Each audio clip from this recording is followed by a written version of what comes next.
Era jueves 15 de julio de 2021. 4 chavales terminaron su jornada escolar y emprendieron el regreso. Iban con la camisa del colegio puesta, iban con la mochila colgada al hombro, recorrieron el mismo sendero polvoriento de cada tarde, en un cantón escondido entre plantaciones de café del occidente salvadoreño. Ninguno cruzó la puerta de su casa esa noche. 12 horas más tarde, sus cuerpos aparecieron tendidos dentro de una quebrada, rodeados de cafetos a escasos 500 metros del portón de su propio centro escolar. Conservaban el uniforme, conservaban la mochila. Hoy, 15 de julio de 2026, se cumple un lustro exacto de aquella tarde y existe un detalle sobre este expediente que casi nadie conoce y que te va a poner la piel de gallina. Si quieres estar al día de los operativos más contundentes y de los casos más estremecedores en la lucha contra las pandillas en El Salvador, dale a suscribirte ahora mismo y activa la campana, porque el desenlace de esta historia no se parece en nada a lo que estás imaginando. Aquellos 4 se habían criado juntos, no eran simples compañeros de aula, compartían sangre. José Enrique y Marvin Alexander, los dos con el apellido Rodríguez Aguilar, eran hermanos. 17 tenía el mayor, 15 el chico. Los otros dos, Moisés Abraham Ramírez González, de 16, y Eric Alexander González Chanico, de 17, eran primos. 4 muchachos de una misma familia del cantón El Anonal, en el distrito de Turín, departamento de Ahuachapán. Un rincón de veredas de tierra, viviendas modestas y fincas cafetaleras que se pierden en el horizonte. Un sitio donde todos se saludan por su nombre y donde sobre el papel no tendría que suceder nada. Solo que en El Anonal, allá por 2021, sí sucedían cosas. Y esa tarde iba a suceder la más atroz de todas. Salieron del centro escolar El Anonal como cualquier otro jueves de clase. Y aquí asoma el primer dato que vuelve este crimen tan espeluznante. No los emboscaron en un descampado remoto. No los persiguieron durante kilómetros. Los cazaron prácticamente a la vuelta de la esquina de su propio colegio. Tal como detallaría más tarde el jefe de la unidad especializada antipandillas y delitos de homicidio, Max Muñoz, a estos 4 jóvenes los mataron a 500 metros, medio kilómetro, al salir de la escuela. Medio kilómetro. Lo que un adolescente tarda 5 minutos en recorrer silbando, con los audífonos puestos, pensando en cualquier cosa salvo en que va a morir, los aguardaban. Alguien manejaba su horario de salida, alguien tenía memorizado su trayecto, y ese alguien resolvió que ese jueves ninguno de los 4 pisaría su casa. Lo ocurrido en esos metros constituye la parte más despiadada del expediente. Conforme a la investigación de la Fiscalía, los chicos fueron abordados por un grupo de individuos armados. No los ejecutaron allí mismo, sobre el camino. Y esa elección lo revela todo, porque lo que hicieron a continuación demuestra que aquello no fue ni un impulso, ni un ajuste de cuentas improvisado. Fue una ejecución fría con un escenario escogido de antemano. Los privaron de libertad. Los forzaron, entre amenazas, a caminar junto a ellos. Los apartaron del sendero y los internaron finca adentro, hacia una vereda escondida entre los cafetos, un paraje aislado, un paraje donde ningún grito llega a oídos de nadie, un paraje donde un cadáver puede pasar horas, incluso días, sin que nadie lo encuentre. Piensa en esos minutos. 4 adolescentes, todavía con el uniforme escolar encima, avanzando entre las matas de café, custodiados por hombres armados, conscientes de hacia dónde los conducen. El mayor sumaba 17 años, el menor 15. Y al llegar a esa vereda, en pleno corazón del cafetal, sucedió lo que la fiscalía relataría después con una frialdad que corta la respiración. En aquel lugar solitario, les arrebataron la vida de forma inmediata con armas de fuego. Y acto seguido se dieron a la fuga. 4 disparos, 4 existencias, 4 futuros borrados en una finca de Ahuachapán. Y los responsables sencillamente se marcharon caminando. Mientras tanto, en El Anonal, la tarde se apagaba y 4 familias comenzaban a angustiarse. Los muchachos no regresaban, no contestaban, nadie los había visto. Y aquí arranca una de las escenas más desoladoras de todo el caso, porque los parientes no se limitaron a guardar en casa, salieron a rastrearlos y acudieron a la policía para pedir ayuda en la búsqueda. Padres, madres y tíos recorriendo las veredas de tierra del cantón en plena noche cerrada, voceando 4 nombres entre los cafetales, buscando a sus hijos, buscando a sus sobrinos, ignorando que a unos pocos metros dentro de una quebrada ya no quedaba nada por hallar. A las 7:43 de la noche entró una llamada al sistema de emergencias 911. Al otro lado, el aviso: 4 personas fallecidas en el cantón Anonal, municipio de Turín, Ahuachapán, y lo que hallaron los primeros en llegar a esa escena es una estampa que El Salvador no ha conseguido borrar de su memoria en 5 años. Los cuerpos yacían en una quebrada entre cafetos apenas 1 kilómetro del centro escolar, El Anonal. Y ahí estaba el detalle que lo volvió todo intolerable. Los 4 conservaban puesto su uniforme escolar. Los 4 conservaban sus mochilas. Los asesinaron exactamente como habían salido del aula. Ni siquiera les alcanzó el tiempo para llegar a casa y quitarse la camisa del colegio.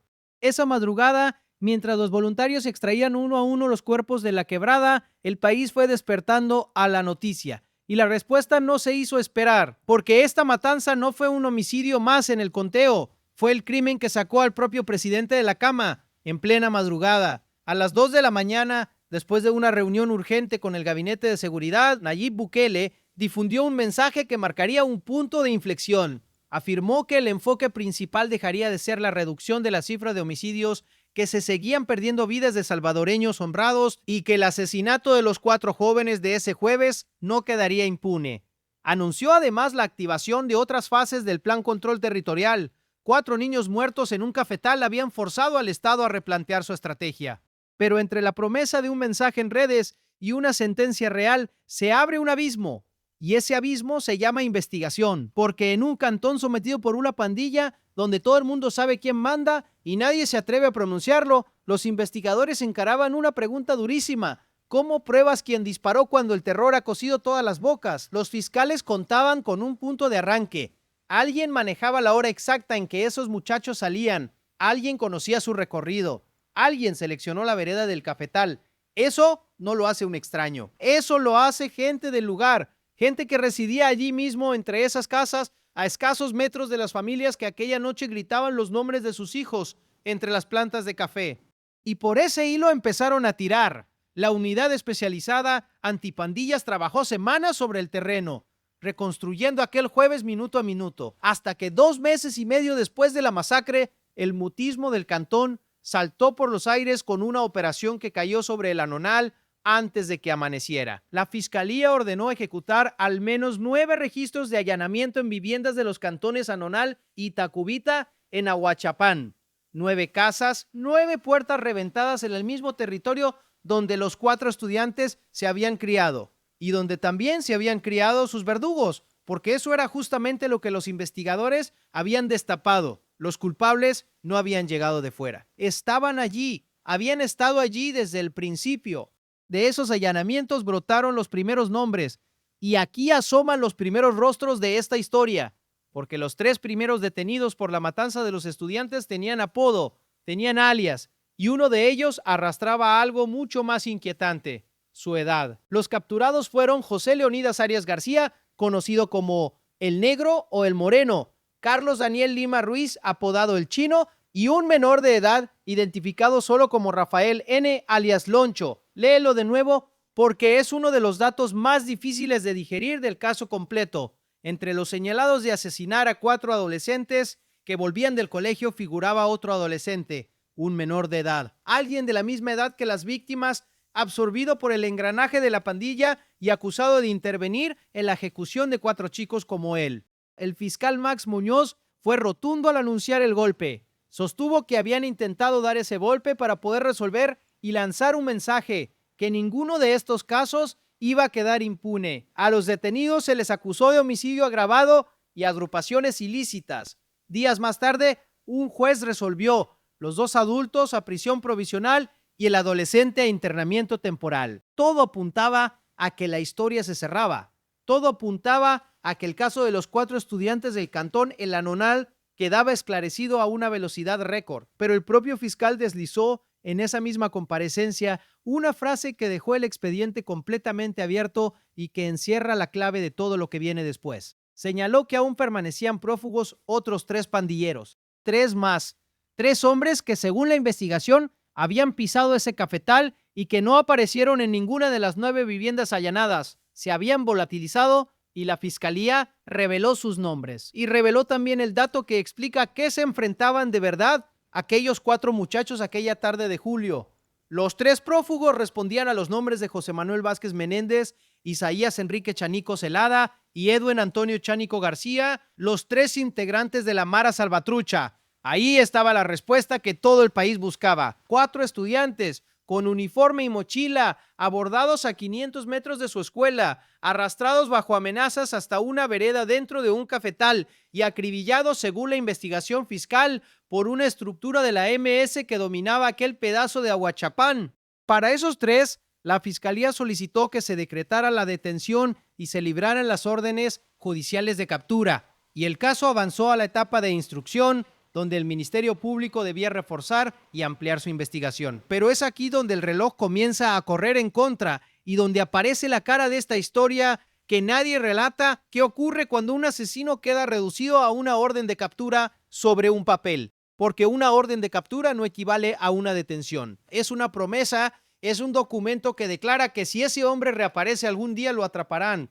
Entre tanto, ese hombre sigue en alguna parte, respirando, comiendo, durmiendo, puede que a unos kilómetros, puede que al otro lado de una frontera, y las 4 familias de El Anonal con 4 tumbas recién abiertas tuvieron que aprender a convivir con eso.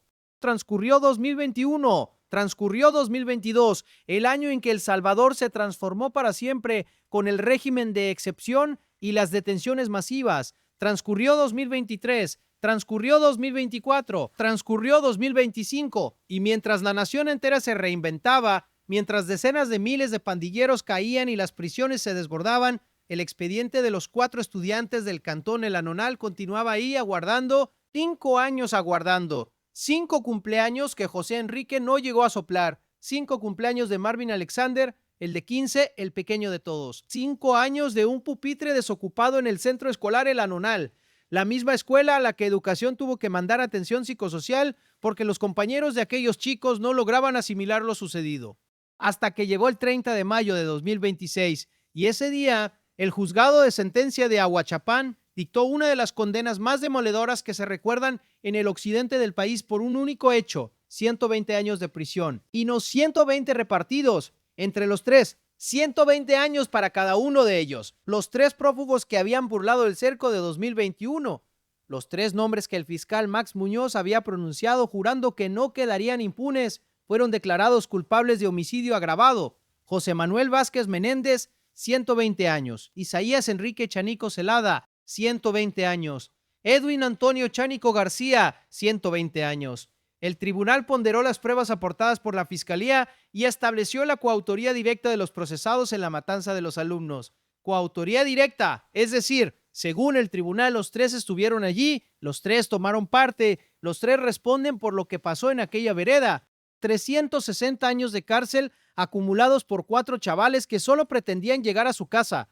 Parecería el desenlace perfecto. Parecería el cierre que aquellas 4 familias llevaban un lustro esperando. Pero aquí está lo que casi nadie ha contado sobre esta sentencia, el detalle que figura en el propio boletín de la Fiscalía General de la República y que lo modifica absolutamente todo. Los 3 no estaban en esa sala. Léelo con calma porque es la auténtica bomba de este caso. Según el boletín oficial de la FGR, de los 3 condenados a 120 años, José Manuel Vázquez Menéndez fue el único reo presente. Los otros 2, Isaías Enrique Chanico Celada y Edwin Antonio Chanico García, fueron condenados ausentes. Ausentes. Deja que esa palabra aterrice con todo su peso. Quiere decir que aquella jornada, mientras un juez leía 120 años de prisión contra ellos, mientras se recitaban los nombres de 4 adolescentes asesinados en un cafetal, 2 de los condenados no estaban presentes para escucharlo. Su silla permanecía vacía. La justicia salvadoreña les cayó encima con toda la contundencia de la ley, con la pena máxima, con la coautoría directa, acreditada sobre 2 hombres que no se encontraban en la sala. Es una sentencia firme dictada contra el vacío, un castigo redactado con precisión, fundamentado con rigor, esperando a alguien que no compareció. Y esto destapa el interrogante más incómodo de toda la historia, el que 5 años después continúa sin respuesta pública. Porque si los 3 figuraban como prófugos desde 2021 y uno de ellos ya está bajo custodia y se sentó en el banquillo, ¿dónde se encuentran los otros 2?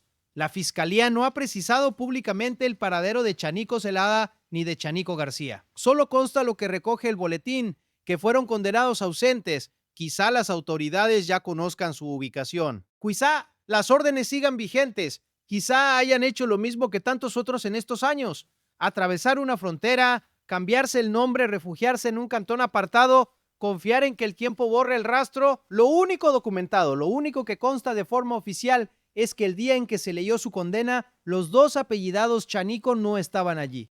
Y por eso este expediente, hoy 5 años más tarde, sigue sin cerrarse. Porque lo que demuestra la sentencia del 30 de mayo no es únicamente que la justicia llegó, demuestra que el Estado decidió dejar de esperar a que llegara. Ese es el giro de fondo que revela este caso. Antes, algo así se archivaba. Los prófugos vencían por incomparecencia. El reloj corría a su favor y las familias terminaban rindiéndose. Hoy ya no. Hoy el sistema salvadoreño juzga, acredita y condena aunque el acusado no dé la cara y deja la sentencia esperándolo. 120 años que ya llevan su nombre grabado. 120 años que se activarán en el instante preciso en que cualquiera de esos dos hombres vuelva a rozar el sistema, un retén de rutina, un puesto fronterizo, una verificación de identidad, el fallo ya está dictado. Solo falta el cuerpo. Conviene, llegados aquí, ser honestos con el contexto, porque este canal no se construye escondiendo nada. Estas condenas se inscriben en la ofensiva contra las pandillas del gobierno de Nayib Bukele y en el régimen de excepción vigente desde marzo de 2022, un modelo que ha derivado en más de 90,000 capturas y que cuenta con un respaldo enorme entre los salvadoreños que padecieron el terror durante décadas, pero que también arrastra reproches de organizaciones humanitarias por denuncias de vulneración de derechos y por las garantías del proceso. Ese debate existe y es legítimo, pero en el caso puntual de la Nonal hablamos de algo distinto y mucho más sencillo. 4 adolescentes con uniforme y mochila, un cafetal y un tribunal que tras un juicio con pruebas determinó la coautoría directa de 3 hombres en su asesinato. Y así alcanzamos el día de hoy, 15 de julio de 2026, 5 años clavados desde aquel jueves. Hoy, en el cantón El Anonal, 4 familias repiten el mismo cálculo de siempre, el de la edad que tendrían. José Enrique andaría por los 22. Marvin Alexander, su hermano menor, tendría 20. Moisés Abraham, 21. Eric Alexander, 22. Serían hombres hechos y derechos. Estarían trabajando, tal vez estudiando, tal vez con hijos. Habrían presenciado cómo su país se daba la vuelta por completo. Como ese mismo cantón que los mató dejaba de estar bajo el yugo de la pandilla que según la fiscalía ordenó llevárselos hasta aquella vereda, habrían transitado ese mismo camino de tierra sin temor, pero se quedaron con 15, 16 y 17 años para siempre, en una quebrada, con el uniforme del colegio todavía encima. Esa es la auténtica historia de la masacre de los estudiantes de Ahuachapán.